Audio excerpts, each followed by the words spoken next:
আসসালামু আলাইকুম ওয়া রাহমাতুল্লাহি ওয়া বারাকাতুহু। দেশ এবং প্রবাসী যেখান থেকে আমার এই ভিডিওটি দেখছেন সবাইকে জানাই আমার পক্ষ থেকে আন্তরিক শুভেচ্ছা ও অভিনন্দন।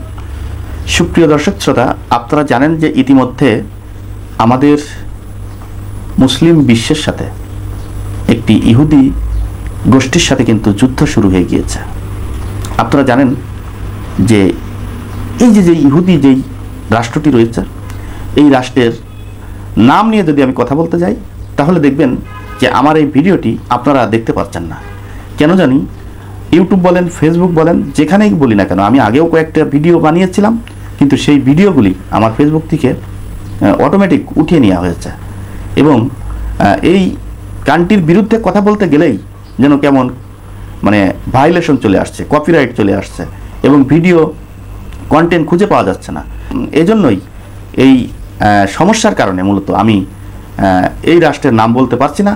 আপনারা কিন্তু বুঝে নেবেন আসলে কোন রাষ্ট্রের বিরুদ্ধে আমি কথা বলতে যাচ্ছি এবং কোন রাষ্ট্রটি, কোন রাষ্ট্রের উপরে আমাদের মুসলিম রাষ্ট্র ক্ষেপণাস্ত্র ছেড়েছে।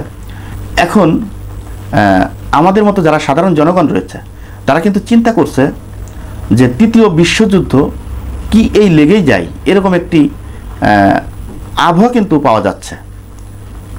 একসাথে এতটি ক্ষেপণাস্ত্র একটা দেশের উপরে ফেলেছে, বুঝতেই পারছেন তাদের বুকের পাঠা কত বড় হলে তারা এই ধরনের কাজ করতে পারে।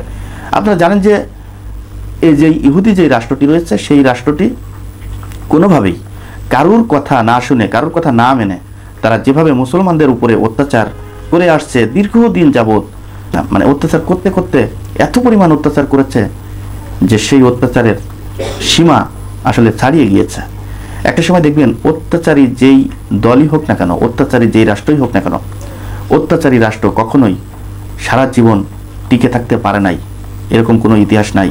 তা আমার কাছে যেটা মনে হচ্ছে, এই রাষ্ট্রও বেশি দিন টিকে থাকতে পারবে না, কারণ সেই সময় কিন্তু চলে এসেছে।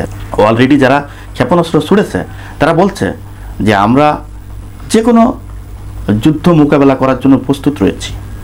তাহলে তাদের সেরকম প্রস্তুতি নিয়েই তারা এই এত বড় একটি রাষ্ট্রের উপরে ক্ষেপণাস্ত্র নিক্ষেপ করেছে, এটা বুঝতে হবে।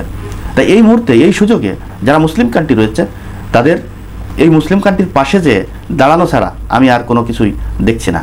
এই সুযোগে যারা এই মুসলিম কান্ট্রির পাশে দাঁড়িয়ে মুসলমানদেরকে রক্ষা করবে তারাই প্রকৃতি মুসলমান।